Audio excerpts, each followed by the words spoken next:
The market square thrummed with a sick energy, a beast with 1,000 voices hungry for a spectacle. At its heart, on a crude wooden platform, stood a man who was more myth than flesh. Doris watched from the edge of the crowd, the healer in her cataloging his injuries with a cold dread. He was enormous, built like the Highland mountains he was said to raid from. Iron shackles, dark with rust and dried blood, bound wrists as thick as tree branches. His clothes were ribbons revealing a roadmap of brutal wounds. But it was his eyes that held her captive. Blue as a frozen lock and utterly devoid of fear. "Behold," bellowed Sheriff Alastair, a man whose belly was as soft as his principles were hard. "A northern raider. Caught on the king's land." He paused, letting the hatred of the crowd simmer. His people were given 3 days to pay his ransom. Today is the 3rd day. No gold has come. A jeer rippled through the mob. Doris felt her hands clench. This wasn't justice, it was a blood sport. The law demands restitution. Alastair shouted. 6 silver coins, or this man's service until his debt is paid. Who will bid for this mountain of a man? Silence broken only by a cruel laugh. More like a mountain of trouble, a baker called out. He'll murder us in our beds. An apprentice, drunk on the crowd's venom, hurled a stone. It struck the prisoner's shoulder, a shoulder already dark with weeping wounds. He flinched, a bare tremor, but it was enough. The crowd roared, delighted by the crack in his iron facade. Doris found herself pushing forward, an unnamed force pulling her closer. It was then, as his torn shirt shifted, that she saw it. On his left shoulder it wasn't just a wound. The flesh was corrupted, discolored with veins of silver black that spread like poisoned frost. She was a healer, trained by her grandmother in lore both common and forbidden. He had never seen anything like it. 4 silver coins. Alastair dropped the price, irritation creeping into his voice. A bargain for such a strong back. He's dying, Doris realized with chilling certainty. That poison, it's eating him alive. He stood there, a pillar of defiance, while death crept through his veins. 2 silver. Alastair spat, his patience gone. Final offer. Surely someone. I'll take him.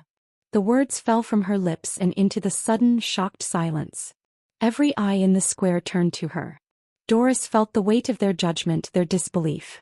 Sheriff Alastair's face went purple. Doris, he hissed, his voice a low threat. You will do no such thing. 2 silver coins, Doris repeated, her voice shaking only slightly as she pushed through the stunned crowd. She held out her palm, the last of her coins gleaming within it. He said, final offer. The law is the law. The prisoner, her prisoner now, watched her approach, and for the first time, something flickered in those winter blue eyes. Wonder. Alastair snatched the coins from her hand. So be it, he snarled through gritted teeth. But when this Highland savage guts you, don't come crying to me. He unlocked the shackles with a vicious shove. The man, whose name she didn't even know, took a step and swayed, his strength finally failing. Doris moved without thinking, offering her arm for support. He was a giant, and she barely reached his shoulder, but he leaned on her with a careful dignity. Highland dog, someone spat from the crowd. The prisoner looked down at her and spoke for the first time. The words were a liquid, musical language she didn't understand. Gaelic. Doris's blood ran cold. The crowd's hatred suddenly made terrifying sense. This wasn't just a raider. This was one of the wild clansmen from the north, the shape-shifting beasts of legend the king had declared enemies of the realm. She had just bought a Highland savage. And now she had to get him home. Chapter 2. The Golden-Eyed Fever. The walk to her cottage at the edge of the woods was an eternity of second-guessing. The man, Gapin he'd managed to rasp, pointing to his chest, grew heavier with each step. Just as her cottage came into view, he stopped, his blue eyes fixed on the forest beyond. He was calculating his chances. He was going to run. You can go, Doris said quietly, stepping back and releasing his arm. She pointed toward the trees. Go. I won't stop you. He stared at her, not understanding the words, but reading the intent in her gesture. A flicker of gratitude crossed his face. He straightened, took a single step toward freedom, then a second. On the third, his knees buckled and he collapsed face-first into the dirt. It took all her strength to drag him inside. By the flickering firelight, the silver-black poison on his shoulder looked even more sinister, pulsing with a faint, malevolent light. She worked for hours, applying every poultice, every remedy she knew. But the poison fought back, a living thing of malice and magic. As night deepened, his fever spiked. His breathing became a harsh, labored panting. "Easy," she murmured, trying to lift his head to give him a drink of willow bark tea. "Let me help you." His eyes snapped open. Doris gasped, nearly dropping the cup. Where winter blue had been now blazed two orbs of molten gold. They were not human eyes. They were the eyes of a predator. Before she could scream, his hand, impossibly fast, shot up and cupped her cheek. His palm was a furnace against her skin. He spoke, his voice a delirious rumble, the Gaelic words pouring over her like dark honey. He sounded tender. Wondering. "I don't understand," she whispered, mesmerized by those burning golden eyes. He leaned closer, his nose brushing against the column of her throat. He inhaled deeply, a low growl vibrating from his chest into hers. It was the sound of a beast recognizing a scent it had been searching for. And then his teeth sank into her neck. Pain lanced through her. Shocking. A scream was trapped in her throat. His arms snaked around her waist, holding her with impossible strength. She tried to fight, to push him away, but the pain was already changing. A white-hot fire spread from the bite, flooding her veins, turning her struggles into a desperate press against him. Her mind screamed in terror while her body betrayed her, arching into the embrace. He felt his tongue rough and hot, lapping at the wound. "He's drinking my blood," she realized with a distant, horrifying clarity. Then, as suddenly as it had begun, he collapsed back onto the blankets, unconscious once more, his eyes faded to blue. Doris stumbled to her feet, her hand pressed to her bleeding neck. She stared down at him in shock. What just happened? She reached the wash basin, her legs trembling. But as she cleaned the blood away, a new sensation began. It started as a warmth in her chest, then became a fire. Agony seized her. It felt as if every bone in her body was breaking and reforming at once. What did he do to me? The question followed her down into darkness as consciousness fled. Chapter 3. A Bond of Blood and Magic. Doris awoke on the floor, her body aching. Her hand flew to her neck. The skin was smooth, whole, with only a faint tenderness where teeth had torn her flesh. It wasn't a dream. Then she looked at Gapin. The gray pallor of death was upon him. The poison was winning. A desperate, gnawing anxiety clawed at her. A feeling so powerful, so far beyond what she should feel for a stranger, that it terrified her. It was an instinct screaming that she could not let him die. She knelt beside him, placed her hands over the corrupted wound, and did the one thing she had sworn never to do. She reached for the magic she had hidden her entire life. A soft, golden light emanated from her palms, flowing into his wound. But the moment her magic touched the poison, she gasped. The poison wasn't just a substance. It was a dark power actively fighting her. But beneath it she sensed something else. His power. Wild, primal, ancient. And it called to her. Her magic met his, and for a breathtaking second, it was like two halves of a soul recognizing each other. It felt like coming home. Together, their combined energy attacked the darkness. The silver-black veins receded, shriveling back into the original wound until only clean, healing flesh remained. A low groan drew her attention. Gapin's eyes fluttered open, clear blue once more. He looked from her face to the light still fading from her hands, his expression one of pure disbelief. A sharp knock at the door made them both jump. "Doris, open this door." It was Sheriff Alastair. He pushed past her, his eyes landing on Gapin, now sitting up. "He's alive," Alastair breathed, his gaze turning to Doris, sharp with suspicion. "What witchcraft is this?" "I'm a healer," she said, her voice steady. "Don't lie to me," he spat, stepping closer. "I know the rumors about you, about your unnatural gifts." He lunged, grabbing her arm. "You will tell me what you did." A growl, low and rumbling, froze the room. It didn't come from a man. It came from a wolf. Gapin was on his feet, moving with silent, lethal grace, placing himself between Doris and the sheriff. He said nothing, but he bared his teeth, and the threat was unmistakable. Alastair drew his knife, but Gapin's hand was a blur, disarming him and pressing the sheriff's own blade to his throat. "Enough," Doris cried, stepping between them. "Let him go. He'll be gone by morning." Gapin hesitated, then released Alistair, who scrambled backward, his face a mask of terror and rage. "He'd better be," the sheriff seethed before fleeing into the night. Doris led Gapin to the edge of the forest. The air was cold, the moon bright. "You have to go," she said, knowing he couldn't stay. He stepped closer, his intense blue eyes searching her face. Then he gently took her hand and lifted it to his lips. The kiss was soft, reverent, and it sent a jolt through her entire body. "Thank you," he said, his voice a low rumble. The English was heavily accented but clear. Before she could respond, shadows detached themselves from the trees. Wolves. Massive, silver-gray wolves, their eyes glowing in the moonlight. They surrounded them, silent and watchful. Doris stumbled back, but Gapin stood calmly, their alpha. He gave her one last look, a look of profound regret, and then turned and melted into the forest with his pack. Doris stood alone at the treeline, her hand still tingling from his kiss. She had saved a man who was more than a man. He had bitten her, marked her, and awakened a magic she thought was buried forever. She was alone. And everything had changed. Chapter 4. The Echo of the Wolf. The weeks that followed Gapin's departure bled into a disquieting new reality for Doris. On the surface, life in her small cottage resumed its familiar rhythm. She tended her herb garden, the leaves and blossoms whispering secrets to her under the pale sun. She brewed remedies for the villagers, her hands moving with an ancestral certainty. Yet beneath this veneer of normalcy, a profound and unsettling transformation was taking place within her. The world had sharpened, its edges honed to a startling clarity. She could smell the coming rain on the wind hours before the clouds gathered, a scent of damp earth and ozone that was almost a taste on her tongue. The chirping of a cricket in the thatch was a symphony of clicks and vibrations, and the low hum of the bees in her lavender bushes resonated deep within her bones. Her senses, once ordinary, had been ignited, casting the mundane world in a vibrant, almost overwhelming new light. But with this heightened awareness came a strange and persistent affliction.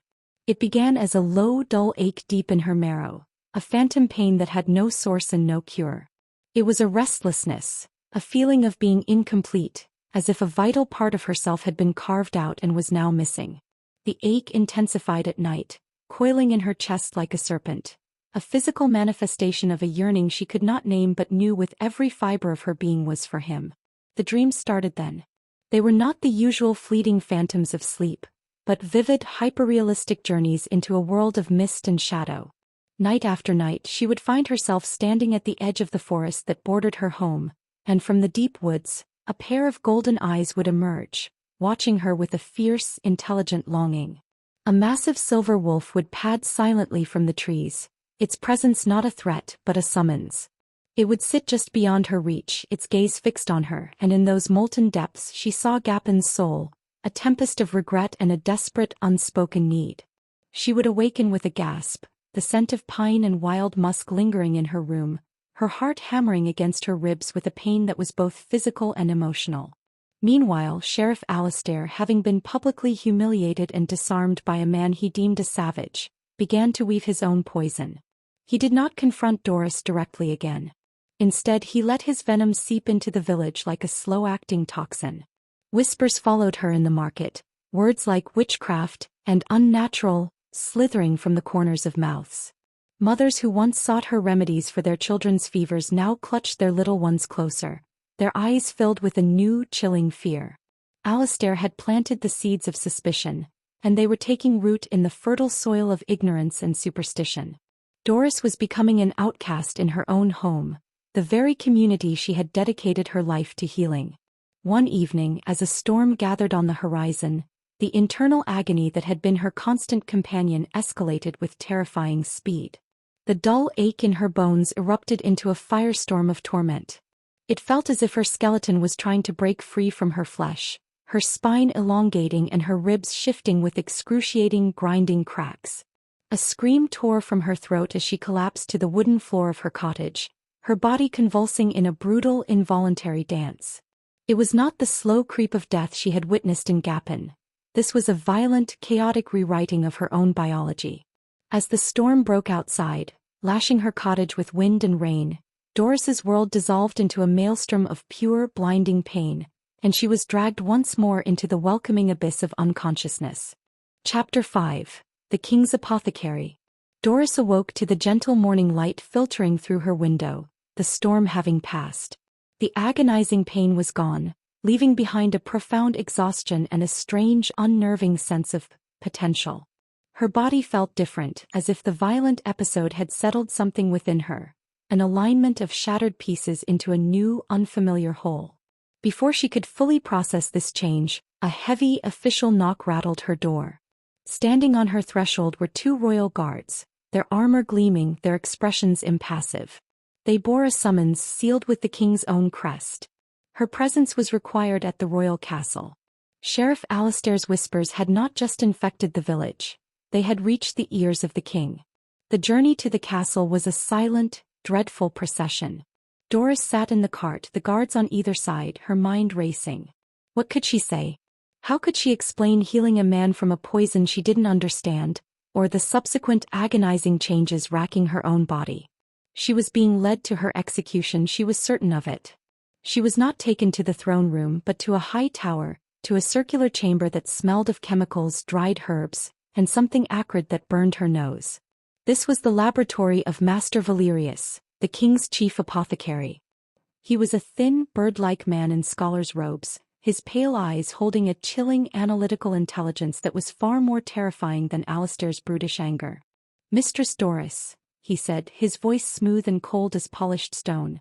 "I have heard the most fascinating reports about your unique healing talents." "I know something of herb lore passed down through my family," Doris replied, her voice carefully measured. Valerius smiled, a thin, bloodless stretching of his lips. Herb lore. Of course." He gestured to a shrouded table. "Then perhaps your herb lore can explain this." He pulled back the sheet. On the table lay the corpse of another Highland warrior, his skin marred by the same silver-black veins of corruption she had seen on Gapin. "Beautiful, isn't it?" Valerius mused, tracing a corrupted vein with a slender finger. "My own creation. A concentrated poison designed specifically for their kind. It should have been fatal within hours." His cold eyes snapped to hers. "Yet your patient lived. You found an antidote. I must know how." "Their kind," Doris whispered, her blood running cold. "The beasts," Valerius said with a dismissive wave. "The wolf demons who refuse the king's law. His Majesty has decreed that if they will not be tamed, they will be eradicated." He leaned in, his voice dropping to a conspiratorial whisper. "You see, I am not here to punish you, my dear. I am here to recruit you. Your knowledge, your antidote, will allow me to perfect my formula, to make it even more inescapable. You will help us end this war." The casual monstrosity of his words, the discussion of genocide as if it were pest control, made Doris feel sick. She realized with horror that she was not a prisoner to be executed, but a tool to be exploited. I need specific plants," she bluffed, her mind scrambling for an escape. "They only grow deep in the forest." Valerius's smile widened. He had anticipated this. "Of course you do."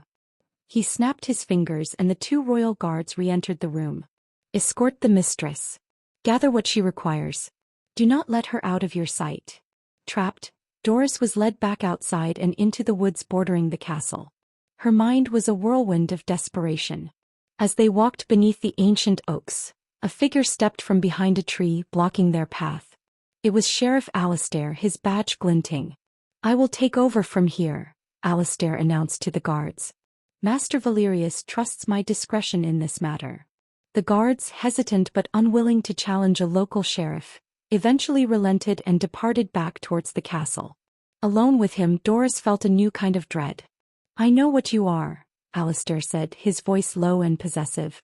"I know it wasn't herbs that saved that savage. It was something else. Something I can protect you from." He stepped closer, his eyes filled with a greedy, triumphant light.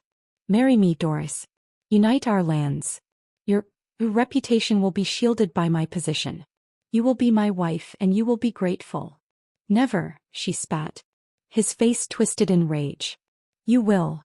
He lunged, grabbing her, his fingers digging into her arms like talons. Who else would have a witch for a bride? As his face contorted with fury, The searing, bone-breaking pain exploded through Doris's body again, more intense than ever before. She collapsed, her cry of agony swallowed by the forest. Alistair stumbled back in shock and horror at her violent convulsions. And then a sound rose from the deep woods. A low, rumbling growl that was not one voice but many. From the shadows, sleek, powerful forms emerged. Dozens of them, their eyes glowing with cold fury. At their head was a massive silver wolf, larger than the rest, whose molten golden eyes were fixed on the man holding Doris. The last thing she saw before darkness claimed her was the silver wolf launching itself through the air, its form shimmering and twisting, man and beast blurring into one as Gapin, in all his primal fury, descended upon the man who had dared to harm his mate. Chapter 6. The Alpha's Fortress. Consciousness returned to Doris slowly, like a swimmer rising from an impossible depth. The first thing she registered was the scent of wood smoke, beeswax and dried lavender. The second was the feel of soft furs beneath her, far more luxurious than the simple wool blankets of her own bed. She forced her heavy eyelids open and found herself staring at the high, timber-beamed ceiling of a vast stone chamber. An elderly woman with a face like a beautiful, weathered map and eyes as kind as they were wise sat beside her bed, grinding herbs in a stone bowl. "Easy, lass," the woman said, her voice a gentle burr. "You're safe now. You are in the heart of Castle MacLeod." "Where?" Doris began, trying to sit up, a sharp pain in her arm making her gasp. "I am Morag, the clan's healer," the woman explained, gently pushing her back down. "And you have been through a terrible ordeal. The chief himself brought you here." The chief. Doris's mind reeled. She remembered the wolves, the attack, Gapin's impossible transformation. Before she could ask more, the heavy wooden door to the chamber swung open. A tall figure, silhouetted against the torchlight of the corridor, entered with an aura of absolute authority. He moved with a quiet, predatory grace that commanded the attention of the entire room. Morag immediately rose and bowed her head in deference. The man stepped into the light and the breath caught in Doris's throat. It was Gapin. But this was not the broken, shackled prisoner she had saved, nor the grateful warrior who had kissed her hand. This was a leader, a chieftain, his winter-blue eyes holding the weight of his people, his broad shoulders carrying the mantle of command. The man she had bought at auction for 2 silver coins was the Alpha of Clan MacLeod, one of the most powerful shifters in the Highlands. His eyes found hers across the room, and she saw a flicker of raw, desperate relief in them before it was masked by a stoic composure. He crossed to her bedside, his presence filling the chamber, making the air crackle with a strange energy.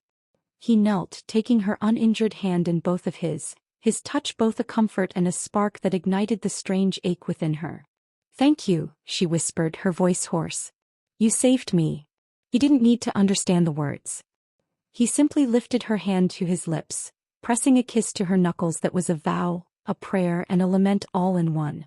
For a moment, there was only the silent communication between them, a current of understanding that flowed through their clasped hands. But as he studied her face, his gaze drifted lower to her throat. His expression shattered. His hand flew instinctively to her neck, where the faint, silvery marks of his bite remained. He went utterly still, the color draining from his face, his eyes widening with a dawning, soul-crushing horror. He spoke a single, strangled word in Gaelic. Morag stepped forward, her own expression growing alarmed as she saw the interaction. He asks who did this to you," she translated, her voice trembling slightly. "Who did what?" Doris evaded, though she knew. "The bite, lass," Morag said grimly. "Among our kind such a mark is a sacred bond. But for it to be given to a human against her will, it is the gravest of crimes. The one who did this must pay with his life." Gapin was staring at her, his face a mask of agony, waiting for her to name his would-be executioner. But as he watched her, he saw the truth dawning in her own eyes, the memory of his golden-eyed fever dream. He went pale, his breath hitching. He spoke her name, followed by a whispered Gaelic question that was more of a plea. "He's asking," Morag translated, her voice barely audible. "He is asking if it was him." The silence in the room was a living entity, heavy and suffocating.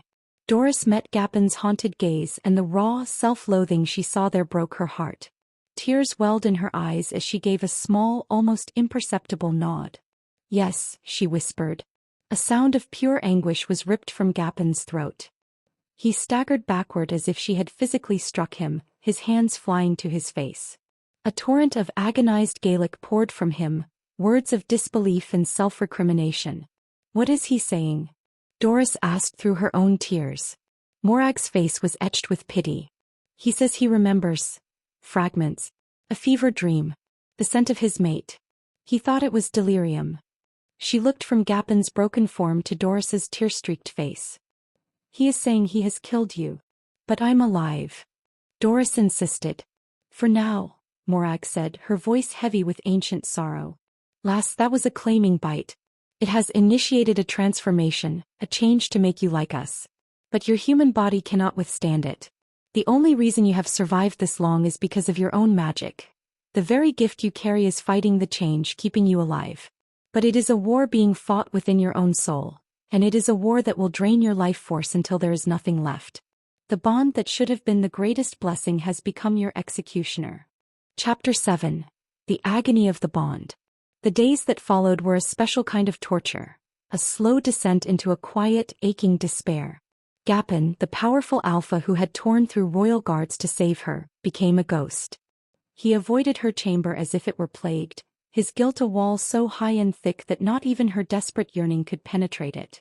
When he did appear, it was always with others, his gaze fixed on Morag as he received clipped, formal updates on her condition. He never looked at Doris directly, and the cold distance was more painful than any physical wound. She began to misinterpret his absence, his silence. He regrets it, she thought, her heart twisting. He saved me out of duty, and now he is shackled to a dying human he never wanted. The thought was a poison of its own, seeping into her and feeding the growing emptiness inside. The physical ache worsened, evolving into a constant, throbbing need. It was a hollowness in the center of her being that only intensified when she heard his footsteps in the corridor or the low rumble of his voice from afar. Her body, caught in a tug-of-war between her magic and his mark, was screaming for his proximity. The incomplete bond was a raw, open wound, and he was the only balm that could soothe it. And yet he stayed away. Her only solace came in the dead of night, in those hazy moments between wakefulness and sleep. She would feel a change in the room, a drop in temperature, the scent of pine and winter air. She would open her eyes to see his tall silhouette standing in the moonlight by her window. He would approach her bed like a penitent, his face etched with a torment that was devastating to behold. Kneeling beside her, he would speak to her in low, whispered Gaelic, the words a river of sorrow. He would reach out a trembling hand, his fingers ghosting over her cheek, a touch so light she wondered if she had imagined it. In these nocturnal vigils she felt the truth of his heart, not regret, but a profound, breaking love and a guilt that was consuming him. He would be gone before dawn, leaving her to wonder if these visits were real or just the fevered dreams of a dying woman. He believes his very presence is poison to you, Morag finally explained, her kind eyes filled with sorrow. He thinks that by staying away he is giving your magic a chance to win, a chance for you to live. He does not understand that the distance is what's killing you faster. The ancient healer laid out the horrifying truth. Doris was trapped in an unwinnable war. You have a choice, lass, Morag said, her voice grave. You can stop fighting. Let the transformation take its course. But no human in living memory has survived the change without the Alpha's direct help to complete the bond. It will most likely tear you apart. Or you can continue to let your magic fight it, and in a matter of days, you will die from the exhaustion of it. Die trying to change or die fighting the change. Those were her options. That evening, as a rare blood moon began to rise, casting a crimson glow over the Highlands, Morag offered one final desperate sliver of hope. There is an ancient ritual, she said, performed only under the blood moon. It is designed to bolster the spirit, to make the body more receptive to the change. It is dangerous and its success is far from certain. But it is your only hope. Doris found herself in a circular chamber deep beneath the castle, the air thick with the scent of burning sage and old magic. At its center stood a stone altar, carved with swirling symbols of wolves and moons. Gapin was there, standing in the shadows, his face a rigid mask of grief. He looked at her as if she were already a ghost, his eyes a final, heartbreaking goodbye. He truly believed he was watching her walk to her death. An ancient, white-haired shaman presented her with a ceremonial blade and a stone bowl. "Your blood, freely given," Morag translated, "to show the spirits your willingness to embrace the wolf within." Doris extended her palm. The blade bit deep and her blood flowed dark and red in the torchlight into the bowl. Herbs and a shimmering liquid were mixed in. "Now drink," Morag commanded. Her eyes met Gapin's across the chamber. The raw, unguarded agony in his gaze nearly shattered her resolve. With that image burned into her mind, she lifted the bowl to her lips and drank. Fire. Not the slow burn of before, but a cataclysmic explosion of pure, liquid agony.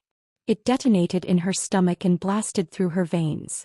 A scream was torn from her lungs as her back arched off the altar, her bones snapping and reforming with brutal, audible cracks. Through a red haze of torment she could hear panicked shouting in Gaelic. Her life force, her very essence, was being ripped from her, consumed in the violent crucible of her own body. She felt her heart stutter, strain, and then stop. Her last conscious thought was a desperate, silent plea to the man in the shadows. "Please, just hold my hand." As her consciousness dissolved into the void, she heard a raw, animalistic howl of pure, soul-shattering grief echo through the chamber. It was the sound of an alpha losing his mate. Chapter 8. The Heart of the Wolf. Darkness gave way to mist. Doris stood in an ethereal, otherworldly glen, a place that existed outside of time. Ahead of her, Gapin was walking away, his shoulders slumped in defeat, heading towards a precipice that dropped into an endless, starless void. "Gapin," she called, and in this place between worlds he heard her. He turned, his eyes wide with a mixture of wonder and anguish. "My heart," he breathed, and she understood his Gaelic as if it were her own tongue. "In this place of echoes we can finally speak the truth. Though I am not worthy of your words." "What are you doing?" she cried, running to him, grabbing his arm just as he reached the edge. "I have destroyed you," he said, his voice breaking, tears tracking through the grime on his face. "In my fevered madness my wolf recognized you. Enamkara. My soulmate. It claimed you when my human mind was too weak to resist.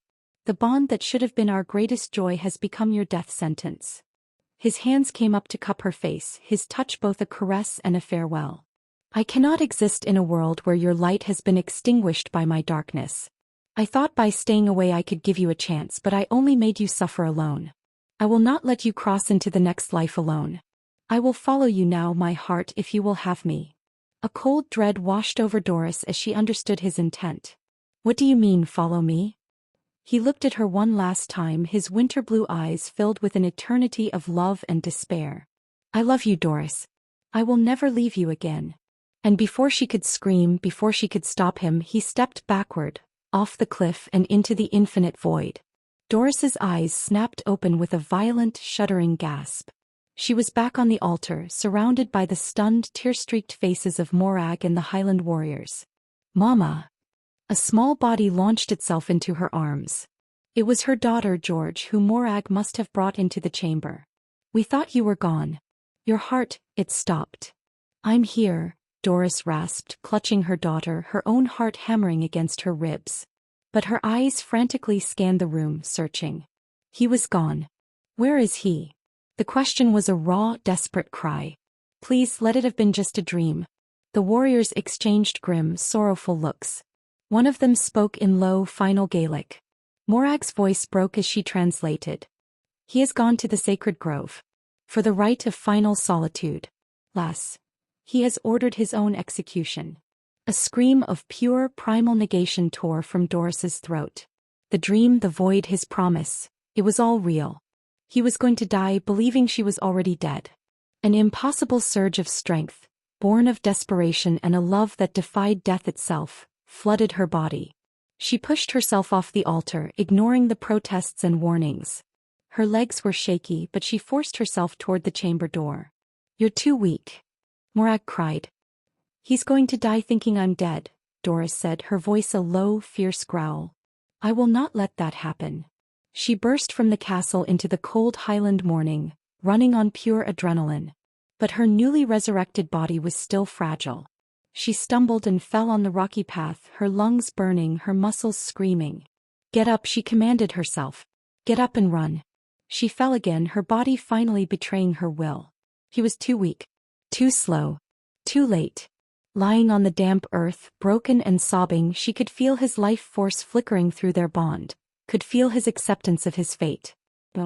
The word was not a thought, but a blaze of pure, defiant will that ignited deep within her soul. I will not let him die. Something shifted inside her. The war was over. She stopped fighting. She let go. She embraced the wolf. Pain, white-hot and absolute, exploded through her, but this time, it was not the agony of destruction, but the brutal, magnificent agony of creation. Bones cracked and reformed. Muscles tore and rebuilt themselves into something stronger. Her senses erupted. And when the torment faded, she stood on 4 powerful legs, her vision sharp, the world a tapestry of scents. She was cloaked in a coat of silver-white fur, and her eyes burned with a golden fire. Without a moment's hesitation, she launched herself forward. She was no longer running, she was flowing over the landscape, a silver streak of lightning against the green hills. The scent of her mate, the desperate pull of their bond, guided her. Miles that would have taken a horse hours melted away in minutes. She burst into a clearing of ancient, moss-covered stones. The pack was there, a silent circle of wolves. On a raised stone altar in the center, Gapin knelt in human form, his head bowed, his throat bared. The clan's eldest shaman stood before him, raising a ceremonial silver axe. Doris shifted back to her human form as she ran, the transformation as natural as breathing. Stop. Her voice echoed across the grove, imbued with a power that was no longer entirely human. The wolves snarled, but Gapin's head snapped up, his eyes widening in disbelief. She lives, a warrior whispered in awe. The pack parted before her as she walked into the circle. She had eyes only for him. Tears streamed down his face as he stumbled from the altar and reached for her, his hands shaking as they cupped her cheeks, assuring himself she was real. He spoke her name, a prayer of gratitude and wonder. But words were no longer needed. The wolf in her recognized its other half. His head tilted back, his neck exposed in the ultimate gesture of trust, submission and invitation. Mate to mate. She moved on pure primal instinct. Her teeth, now slightly longer, sharper, found the juncture where his neck met his shoulder. He bit down. It was not a wound. It was a completion. The world exploded. Their minds, their souls, their very life forces crashed together, merging into one. His relief, his love, his wild joy flooded her. Her strength, her magic, her fierce devotion poured into him. The thought was a possessive, triumphant snarl in her mind. As his soul roared back. Boys. The bond, once a death sentence, was now complete. The ancient shaman lowered his axe, his face filled with wonder. She has survived, he announced to the stunned pack. The bond is forged. Doris looked into Gapin's winter-blue eyes and saw her own fierce, golden joy reflected there. They were no longer 2 separate beings caught in a tragedy, but 2 halves of a single soul, bound by a love as wild and timeless as the Highlands themselves. As the pack erupted in a chorus of joyous, celebratory howls, Marian knew with absolute certainty she was finally home. Chapter 9. A Language of the Soul. The days that followed the rite of the blood moon were a disorienting and exhilarating rebirth for Doris. The constant, gnawing ache in her chest, the phantom limb of the incomplete bond, had vanished. In its place was a profound and resonant hum, a constant, silent music that was the presence of Gapin in her soul. It was a connection that transcended words, a language spoken in the shared rhythm of their heartbeats and the quiet flow of their thoughts. When he was near, the hum intensified into a warmth that spread through her entire being. When he was in another part of the castle, it was a steady, comforting anchor, a promise that she was no longer alone. He no longer avoided her. In fact, he was a near constant presence, his guilt having been washed away by the miraculous reality of her survival and replaced by a reverent, tender awe. He would watch her, his winter-blue eyes filled with a love so profound it was almost painful to behold. They began to learn each other in the quiet moments. He would bring her a rare Highland flower, and through the bond she would feel his admiration for its delicate strength, a quality he saw in her. She would mend a tear in his tunic, and he would feel her quiet determination and the deep wellspring of care she possessed. The most startling discovery was their ability to communicate without speech. It was not a matter of hearing words, but of understanding pure intent, of feeling emotion as if it were one's own. One afternoon as she sat by the fire, a wave of deep melancholy washed over her. The memory of her quiet, solitary life, and the daughter who was now navigating this strange new world. Gapin, who was across the room conferring with his warriors, stopped mid-sentence. He turned, his eyes finding hers instantly. He didn't need to ask what was wrong. He felt the shape of her sorrow. He crossed the room, knelt before her and placed a hand over her heart. "He is safe. You are safe. You are home." The feeling flowed from him, a tide of pure reassurance that calmed the storm within her. Her daughter, George, adapted with the fearless wonder of a child. She was utterly enchanted by the castle and its inhabitants, who could be stern warriors one moment and playful, oversized wolves the next. She would braid flowers into the fur of the she-wolves and listen wide-eyed, as the elders told tales of the moon and the magic that ran in their blood. Her acceptance was a balm to Doris's own anxieties. The true test came a week after the ritual. They stood on a windswept cliff overlooking a vast heather-covered glen as the sun began to set, painting the sky in hues of orange and violet. "Don't fight it," Gapin sent to her through the bond, his presence a warm cloak against the evening chill. "Let the moon call to you. Let the wolf answer." Doris closed her eyes, turning her face to the rising moon. She had fought the change with every fiber of her being, associating it with agony and death. But now she reached for it. She felt the familiar pull, the shift deep in her bones, but this time there was no pain. It was a powerful, exhilarating unlocking of a part of herself she never knew existed. Her human senses dissolved, replaced by something far more potent. The world exploded into a symphony of scents: the damp earth, the distant stag, the sweet perfume of the heather. Her vision sharpened, the individual stones on a far-off mountain leaping into focus. She opened her golden eyes and looked down at her own silver-white paws.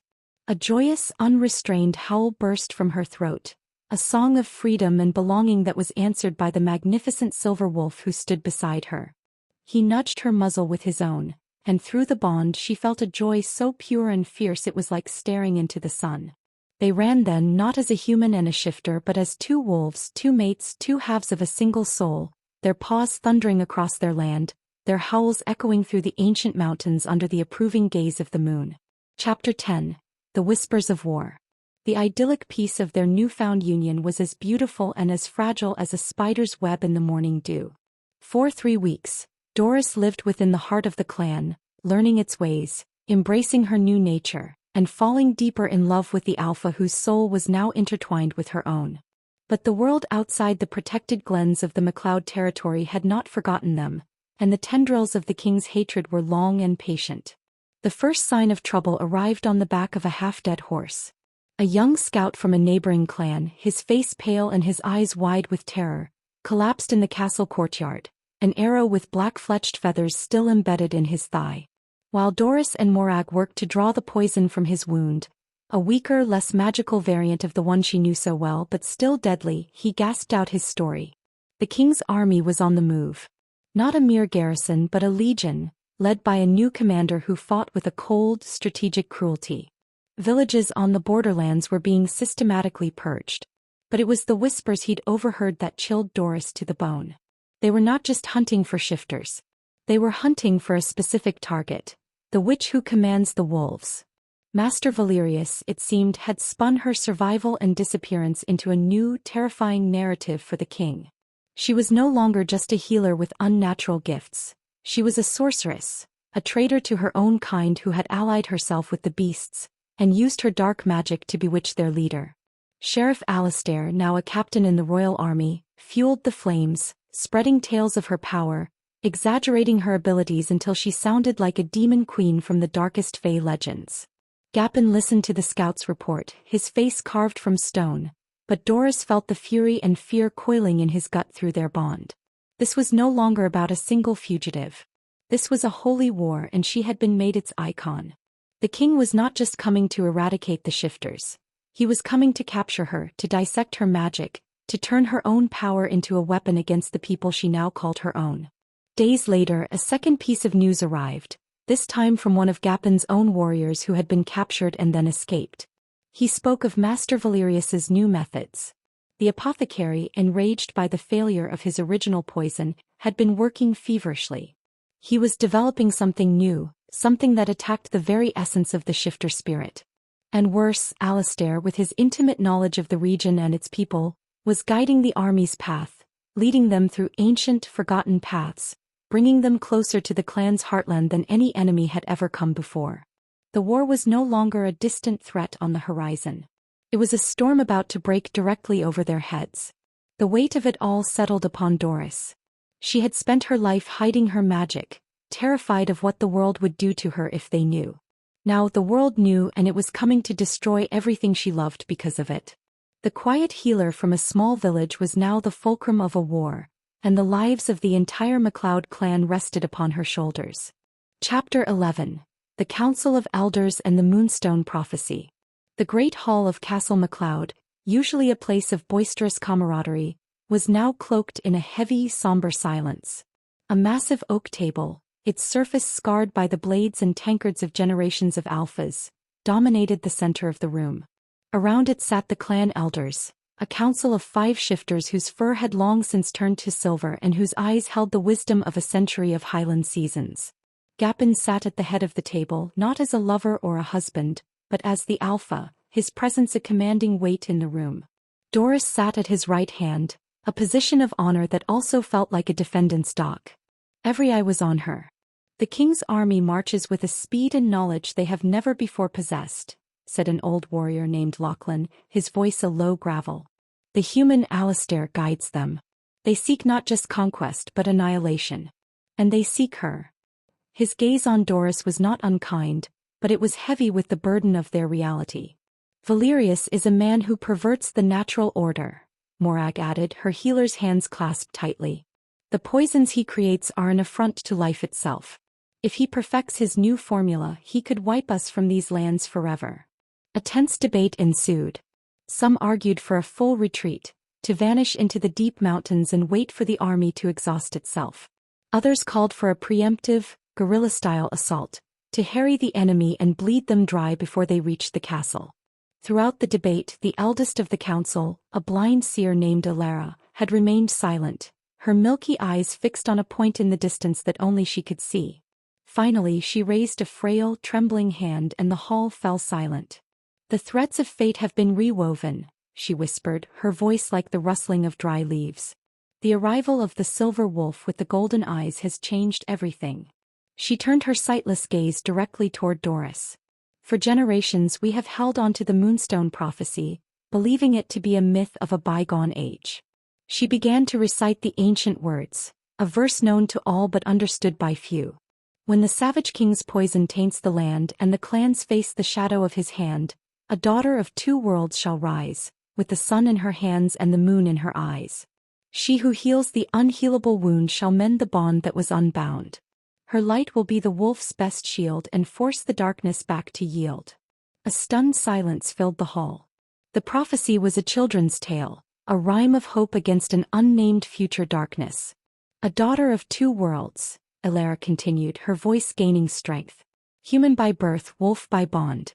The sun in her hands, the golden light of her healing magic. The moon in her eyes, the golden eyes of her wolf form. She healed you, Gapin, from a poison that should have destroyed you. She mended the bond that you broke in your fever."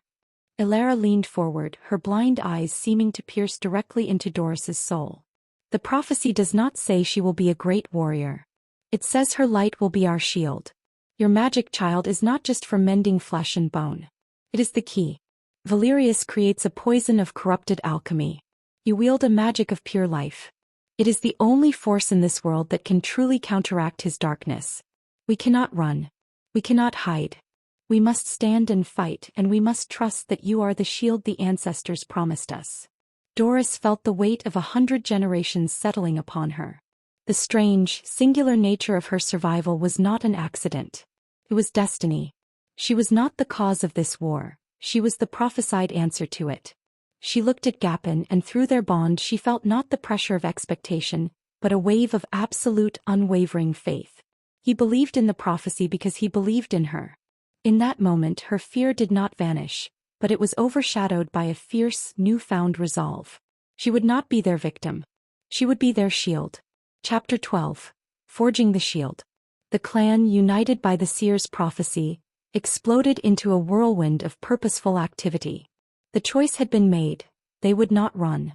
They would make their stand here at the foot of their ancestral mountains, and they would protect their home. The castle transformed into a war camp, the air thick with the smell of sharpening steel, tanning leather, and a simmering, controlled aggression. Doris, now viewed not as a strange outsider but as the living embodiment of their hope, found her role shifting dramatically. She was still a healer, but her purpose had expanded beyond her small infirmary. She spent her days with Morag, not just brewing healing potions, but experimenting with her own unique magic. She learned to weave her golden energy into poultices, creating salves that could close wounds in minutes. She discovered she could imbue small stones with a protective warmth, creating wards that could be carried by the warriors. Her magic, which she had suppressed and feared for so long, was now a vibrant, flowing river within her, and she was finally learning to command its currents. Gapin, in turn, understood that a shield was useless if it could not protect itself. He began to train her not as a human but as a wolf. Every evening, as twilight settled over the glens, they would retreat to a secluded meadow. There he taught her the ways of her new form. He showed her how to use her heightened senses to track, to anticipate an opponent's move by the scent of their fear. He taught her the economy of a wolf's attack, not the wild slashing of a cornered beast, but the precise, lethal ballet of a predator. Our strength is not in our size but in our speed and our unity, he communicated through the bond as they circled each other in their wolf forms under the stars. Feel the earth beneath your paws. Know the wind. We do not fight against the world, we move with it. Their training was a dance of instinct and love. It was a clash of teeth and a gentle nuzzle, a strategic lesson that ended with them rolling in the soft heather, the alpha and his mate reaffirming their bond under the silent watch of the moon. One night, as they lay in their human forms beside a crackling fire, a flicker of her old fear returned. "Gapin," she whispered, "I am a healer. I meant things.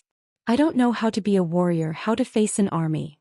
He took her hand, his calloused fingers wrapping around hers. "A healer is a warrior who fights for life itself," he said, his voice a low, steady rumble. "You have been fighting your whole life, Doris. You fought the ignorance of your village.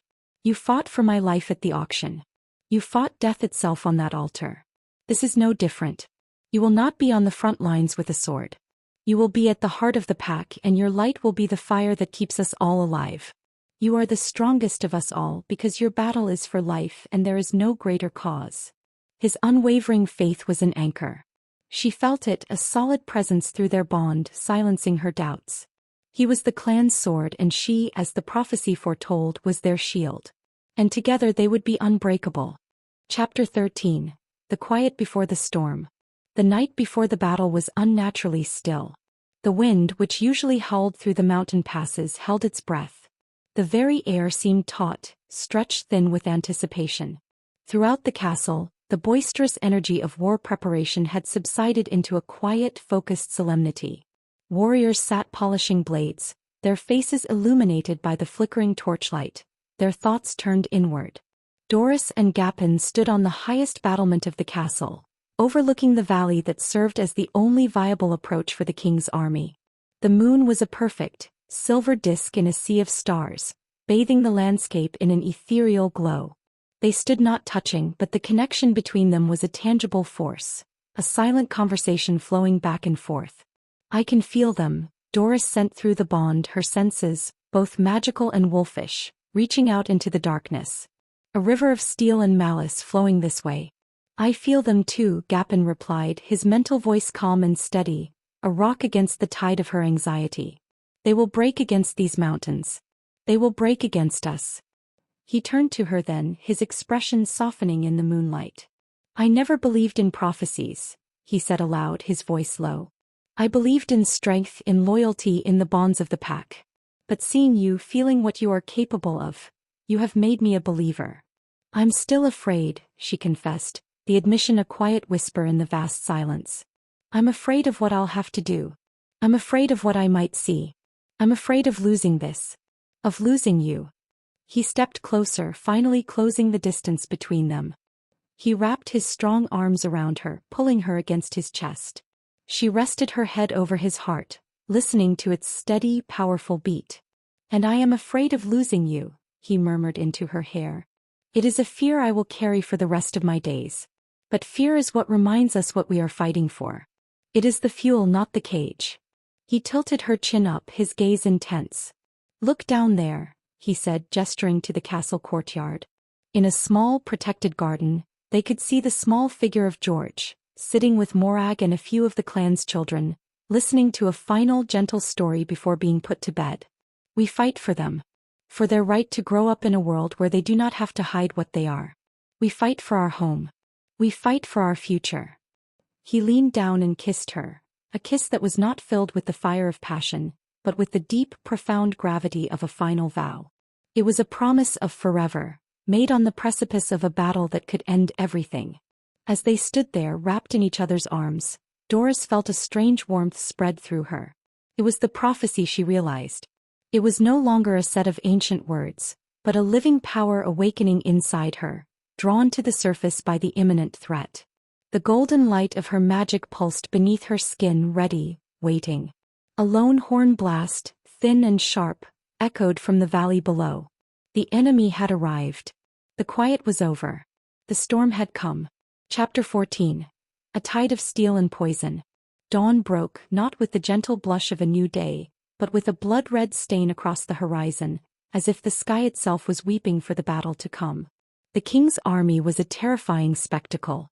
It filled the valley floor, a vast, glittering serpent of polished steel, crimson banners and disciplined ranks. At their forefront were siege engines and archers, and riding among the commanders, Doris could just make out the figures of Master Valerius and Captain Alastair. The shifters did not wait for the army to reach the castle walls. The battle began in the foothills, a chaotic, brutal explosion of violence. The MacLeod clan, in their wolf forms, became a grey tide of fur and fong, crashing against the rigid lines of soldiers. They were a force of nature unleashed, moving with a speed and ferocity that the human soldiers could not comprehend. The sounds of the battle rose to the heavens, the clang of sword on claw, the desperate screams of men and the savage, triumphant howls of the pack. Doris stood within a protected ring of ancient stones behind the main line of the fighting, a place Morag had designated as their healing ground. She was a whirlwind of motion, her hands glowing with a constant, soft golden light. Wounded warriors would be dragged to her, their fur matted with blood, their bodies pierced by swords and arrows. She worked tirelessly, pouring her life force into closing gashes, mending broken bones and pushing back the shadow of death. The sheer scale of the carnage was overwhelming, but she compartmentalized her horror, focusing only on the life struggling beneath her hands. Gapin was a silver whirlwind at the heart of the battle. He fought with the fury of an alpha protecting his territory, a blur of motion that left a trail of broken shields and fallen men in his wake. Doris could feel his presence through the bond, a beacon of strength and rage, and she drew on it, just as he drew on her unwavering light. For a time, it seemed the shifters' primal power would win the day. The army's lines began to buckle, their discipline faltering in the face of such savage, coordinated attacks. But Master Valerius had been prepared for their strength. A single horn blast, different from the others, cut through the din. The front lines of the army fell back and a wave of archers stepped forward. "Volley!" a commander roared. A black cloud rose into the sky. But these were not ordinary arrows. Each one was tipped with a small, brittle glass vial that shattered on impact, releasing a puff of greenish-black vapor. It was Valerius's perfected poison, no longer needing to be injected but aerosolized. The effect was instantaneous and horrific. Wolves that had been fighting with majestic fury suddenly yelped in pain, stumbling as the poison was inhaled. The vapor attacked their shifter nature directly, causing their transformations to flicker and fail. Warriors found themselves trapped halfway between wolf and man, their bodies contorted in agony. The poison didn't just kill, it stripped them of their very identity, their greatest strength turned into an agonizing weakness. Alastair, seeing the tide turn, led a cavalry charge into the faltering shifter lines, his sword reaping a bloody toll among the disoriented and agonized wolves. From her healing circle, Doris watched in horror as her new family, her pack, began to fall. She saw Lachlan, the old warrior from the council, collapse, his mighty wolf form shrinking into that of a gasping, dying man. The wave of their collective pain crashed over her through the bonds of the pack, a psychic scream of agony that nearly brought her to her knees. Her healing, focused on one warrior at a time, was like trying to empty the ocean with a teaspoon. It wasn't enough. They were being systematically slaughtered. Chapter 15. The Healer's Wrath. A cold, terrifying fury, unlike anything Doris had ever experienced, rose within her. It was the protective wrath of a healer watching life being perversely, unnaturally extinguished. It was the primal rage of a wolf seeing her pack being decimated. It was the roar of a prophesied power finally, fully awakened. She looked past the dying warriors around her, her gaze locking onto the source of the plague, Master Valerius, who sat on his horse behind the lines, watching the effects of his work with a look of cold, academic satisfaction. Beside him, Alistair laughed, a cruel, triumphant sound that echoed across the battlefield. They will not have them, she thought, the thought not just a sentiment, but a vow that resonated with all the power of her magic in her soul. They will not have my family. Morag grabbed her arm, her face pale with terror. Doris, we must fall back. We cannot fight this. No, Doris said, her voice eerily calm. She gently removed Morag's hand. The prophecy said my light would be their shield. A shield doesn't just protect one person. It protects the entire army. She closed her eyes, not to retreat but to turn inward to the roaring river of magic within her. She had spent her life carefully damming that river, letting out only a small, controlled trickle. Now she would break the dam. She reached out with her senses not just to Gapin but to every member of the pack, feeling their pain, their fear, their fading life force. She gathered all of it, all their suffering, into herself. Then she opened her eyes. They were no longer just the golden eyes of a wolf. They were blazing suns. Enough. Her voice boomed across the battlefield, not as a human shout, but as a wave of pure sonic force and magical intent. It was the voice of life itself roaring its defiance against death. She raised her hands and the soft, gentle glow of her healing magic exploded into a blinding, magnificent nova of golden light. It erupted from her in a massive, expanding wave, a sunburst of pure life energy that washed over the entire battlefield. The effect was immediate and absolute. The greenish-black poison vapor evaporated instantly, neutralized by the pure, untainted magic. The warriors who were convulsing on the ground, trapped between forms, suddenly found their bodies stabilizing, the agony receding. The poison already in their systems was rendered inert, burned away by the golden light. Wounds began to close. Strength, sapped by the poison, flooded back into their limbs. The wave of light washed over the human army, and while it did them no physical harm, they cried out and shielded their eyes, stumbling back in terror from this undeniable, terrifying display of witchcraft. Horses screamed and reared, their animal senses overwhelmed by the sheer power of the magical torrent. Gapin, who had been fighting off 3 soldiers while struggling against the poison's effects, felt the light wash over him like a warm tide.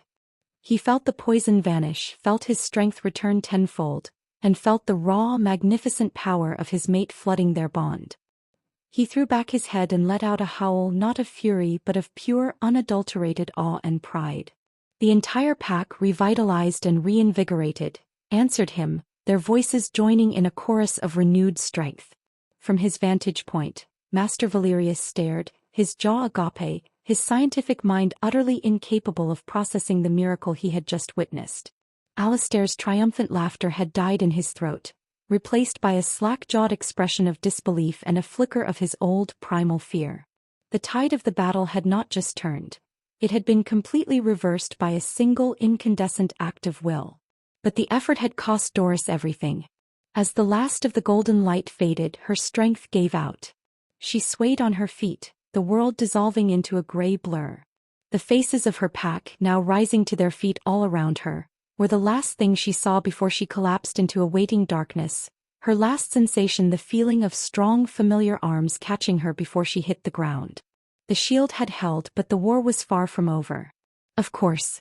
Here is the conclusion of the story, continuing from chapter 16 through to the final chapter, maintaining the detailed, immersive and emotionally driven style. Chapter 16. The Stillness of the Shield. The battlefield fell into a stunned, unnatural silence, broken only by the groans of the wounded and the ragged, disbelieving gasps of the king's soldiers. The sunburst of Doris's magic had been so absolute, so fundamentally reality-altering, that it had shattered the very foundations of the conflict. For a moment there were no armies, no shifters, no humans, only witnesses to a miracle. Gapin was the first to move. The connection he shared with Doris was a two-way street. He had felt her draw on the pack's collective pain, felt her gather it into a single incandescent point, and then felt the cataclysmic release of her power. He had also felt the moment her consciousness guttered and went out, a silent scream across their bond that was more terrifying than any physical wound. He was across the field in a blur of silver fur, shifting back to his human form as he knelt and gathered her limp body into his arms. Her face was pale as alabaster, a stark contrast to the vibrant, life-giving power she had just unleashed. She was breathing, but it was shallow, her life force a flickering candle flame in the wake of a conflagration. Panic, cold and sharp, tried to claw its way into his heart, but he forced it down, replacing it with a surge of cold, focused fury directed at the men who had forced her to this edge. "Morag," he roared, his voice carrying the Alpha's command across the field. The old healer was already rushing to his side, her face a mask of worry and awe. "Take her. Get her back to the castle. Protect her with your life." As Morag and a guard of the strongest warriors formed a protective circle and carried Doris from the field, the spell of stunned silence over the king's army finally broke. Their terror, in the absence of the blinding light, began to curdle back into discipline. Alistair, his face pale but his eyes burning with a renewed, obsessive hatred, was screaming orders, forcing the terrified ranks to reform. It was a trick. A witch's illusion, he bellowed, his voice cracking with a hysteria he was trying to pass off as conviction. "Stand your ground. Kill the beasts." Master Valerius, however, was no longer watching the shifters. His analytical gaze was fixed on the path where Doris had been carried away, his mind grappling with the impossible data he had just been presented. His poisons, the pinnacle of his alchemical science, had been rendered inert by a force he could not measure or comprehend. This was no longer a military problem, it was a scientific one. And he, a man who believed all things could be understood, dissected and controlled, had just encountered the one variable that defied all his laws. "We retreat," Valerius said, his voice a low, cold command that cut through Alistair's frantic shouting. "Retreat." Alistair wheeled on him, spittle flying from his lips. "We have them. The witch is down. Now is the time to strike." "You are a fool," Valerius replied, his eyes like chips of ice. "You saw what she did. That was not an illusion. That was a fundamental reordering of the principles of life and death on this field. To attack now without understanding the source of that power is to commit suicide. We will fall back, we will regroup, and we will devise a method to neutralize the source." He looked Alistair up and down with cold disdain. "The beast can be killed. The witch must be captured." Gapin, standing amidst his revitalized pack, watched the enemy commanders. He felt a cold certainty settle in his gut. This was not over. They would fall back, but only to return with a new plan, a new poison, a new strategy aimed directly at Doris. He could not allow that. He could not win a war of attrition. He had to end this now. He had to cut the head from the serpent. He threw back his head and let out a sharp, commanding howl. It was not a cry of victory but an order. The hunt is not over. The true targets are revealed. Chapter 17. A Reckoning in the Mist. The king's army began its orderly retreat, their discipline a testament to their training, but their movements were hurried, their backward glances filled with a superstitious dread. A low-hanging mist, drawn from the damp earth by the sudden chill of the morning, began to creep across the valley floor, shrouding the battlefield in a ghostly white veil. It was a gift from the mountains, a cloak for the hunters. Gapin did not return to the castle. He watched Doris being carried to safety, the ache of their separation a physical pain, but his duty was clear. He handpicked 10 of his swiftest, most lethal warriors. They were the phantoms of the pack, shifters who could move through the woods without stirring a leaf. There were no grand speeches, no battle cries. He met their eyes, and through the bonds of the pack they understood the mission perfectly. This was not a battle. This was a culling. They shifted, becoming a silent gray current that flowed into the rolling mist. They moved along the army's flank, invisible and unheard, their paws making no sound on the damp ground. They were vengeance cloaked in fog, their senses piercing the whiteout, tracking two distinct scents: the bitter, coppery smell of Alistair's rage and the cold, sterile scent of Valerius's ambition. They found the command group near the edge of the valley, preparing to make the final withdrawal. Alistair was still arguing, his face flushed, his gestures wild. Valerius was calmly issuing orders to his personal guard. Gapin's howl was the signal. It erupted from the mist directly beside them, a sound of pure, concentrated fury. The 10 warriors exploded from the fog, a whirlwind of fang and claw that tore through the command guard before they could even draw their swords. Alistair spun around, his sword in hand, his face a mask of shock that quickly hardened into a snarl of hatred as Gapin, in his human form, stepped out of the mist to face him. "Savage," Alistair spat, raising his sword. "I should have had your head on a spike at that auction." "You came to my lands," Gapin said, his voice dangerously soft, his eyes burning with a cold, blue fire. "You threatened my people. You laid hands on my mate. There is no spike high enough for your crimes." Alistair charged, a roar of pure frustration and entitlement on his lips. He was a skilled swordsman, his movements trained and precise. But he was fighting an alpha on his own territory, a shifter fueled by a righteous fury that bordered on the divine. Gapin moved with a speed that was not human. He sidestepped the clumsy lunge, his hand shooting out to grab Alistair's sword arm, twisting it with a sickening crack of bone. Alistair screamed, dropping his sword. Gapin did not give him a moment's respite. The fight was brutal, primal, and short. It was the raw, untamed power of the Highlands against the brittle arrogance of a petty tyrant. It ended with Alistair on his back, gasping in the dirt, Gapin's hands around his throat. "This is for Doris," Gapin growled, and with a final, decisive act of an alpha protecting his own, he ended the threat of Captain Alistair forever. Chapter 18: The Poisoner and the Prophecy. As Gapin engaged Alistair, Master Valerius did not draw a sword. He was a man of science, not of brute force. He reached into a leather satchel, his hand closing around a heavy lead-lined syringe filled with a viscous, black liquid. This was his contingency, a concentrated dose of his original poison, enhanced with alchemical agents designed to destroy magical energy at its source. He would not kill the witch. He would dissect her power, even if it meant doing so on a living, screaming subject. He turned to flee, to get back to the main army and his well-protected laboratory cart, but his path was blocked. Doris stood there, leaning heavily on a spear held by one of her guards, her face pale and drawn, but her eyes blazing with a power that made the air around her hum. She had awoken the moment Gapin had begun his hunt, the savage intent and cold fury flooding their bond. She knew she had to be here.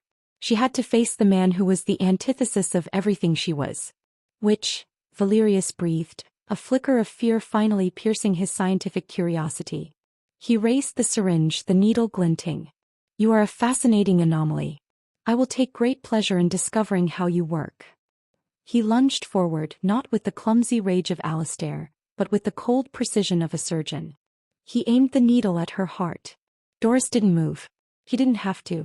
The golden light, her shield, flared to life around her, no longer a conscious effort but an instinctual, passive defense. The needle stopped an inch from her chest, held fast by an invisible barrier of pure life energy. Valerius pushed, his face contorting with effort, but it was like trying to push a needle through solid steel. "How?" he gasped, his arrogance finally shattering against the wall of her power. "You seek to understand life by creating death," Doris said, her voice quiet but resonant, echoing with the wisdom of the prophecy. "You can never understand. Life is not a formula to be solved. It is a power to be honored." She raised a trembling hand not to strike him but to point at the syringe. She focused her will not on destruction but on restoration. She didn't attack the poison, she healed it. She commanded the corrupted, twisted elements within it to return to their natural state. Valerius cried out as the syringe in his hand grew intensely hot. The black liquid within it began to bubble and hiss, not with corrosive power but with transformative energy. Before his disbelieving eyes, the viscous, deadly poison clarified, turning from black to murky gray to crystal clear. He stumbled back, dropping the syringe as if it were a hot coal. A small puddle of pure, clean water spread across the damp earth at his feet. She had not destroyed his weapon. She had unmade it. She had broken his power at its very source, proving that the magic of life would always be greater than the science of death. Valerius stared at the puddle, then at her, his face a mask of utter intellectual devastation. His entire life's work, his philosophy, his ambition, had been rendered meaningless by a power he could never ever hope to comprehend.